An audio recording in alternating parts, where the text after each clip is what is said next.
Les ministres de la Confédération des États du Sahel chargés des 3 piliers défense, sécurité, diplomatie et développement sont en conclave depuis cet après-midi dans la capitale burkinabé. Ils examinent la proposition de feuille de route de l'an 2 de la Confédération, laquelle feuille de route devrait porter l'AES vers une structuration institutionnelle, une clarification doctrinale et une meilleure affirmation de son influence géostratégique. L'ouverture des travaux avec Césaire Carrefour et Nyakitida.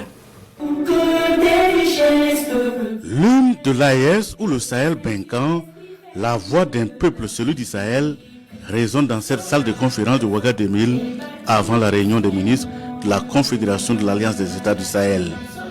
Les différentes délégations conduites par les ministres en charge de la Défense examinent ce jour avec minutie et la plus grande attention les conclusions des travaux des hauts fonctionnaires et experts des 3 pays de l'AES, le Niger, le Mali et le Burkina.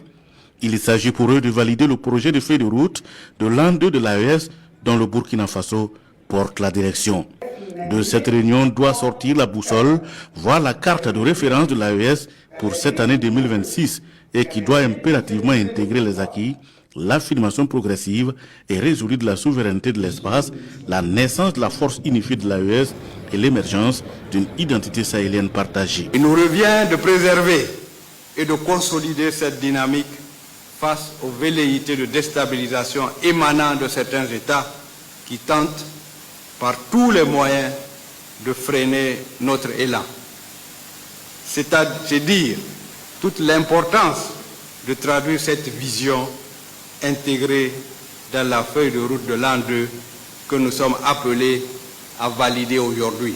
Elle doit également nous permettre d'adopter le projet de protocole additionnel sur la libre circulation des personnes et des biens dans l'espace confédéral afin de rendre cette liberté effective le plus tôt possible, conformément à la volonté exprimée par nos chefs d'État. De son côté, la délégation malienne accorde du prix à cette rencontre. Pour elle, le mandat du président du Faso, le capitaine Ibrahim Traoré, débute sur de bons auspices avec la tenue de cette rencontre. Elle juge la démarche consultative, inclusive et fraternelle. En nous invitant à Ouagadougou pour examiner le projet de feuille de route de l'an 2, le Burkina Faso démontre une nouvelle fois que la Confédération AES est unité. La Confédération AES est solidarité. La Confédération AES est complémentarité. La délégation du Mali se reconnaît entièrement dans le projet de feuille de route qui a été élaboré par nos frères et sœurs du Burkina Faso.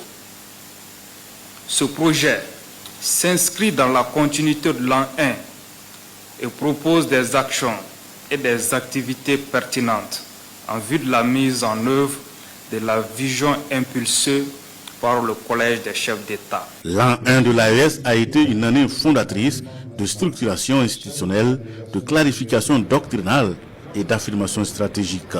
L'an 2 doit aller bien au-delà et la délégation burkinabé indique clairement que la désignation du président du Faso, le capitaine Ibrahim Traoré, comme président de la Confédération n'est pas une simple rotation institutionnelle, mais plutôt une nouvelle phase, une phase de consolidation, d'approfondissement et de projection stratégique. Le camarade capitaine Ibrahim Traoré, président du Faso, chef de l'État, président de la Confédération des États du Sahel, a pris l'engagement clair de placer son mandat sous le sceau de la continuité tout en œuvrant de nouveaux champs d'action. Car, primo, si l'an 1 a été les fondations, l'an 2 doit ériger la structure.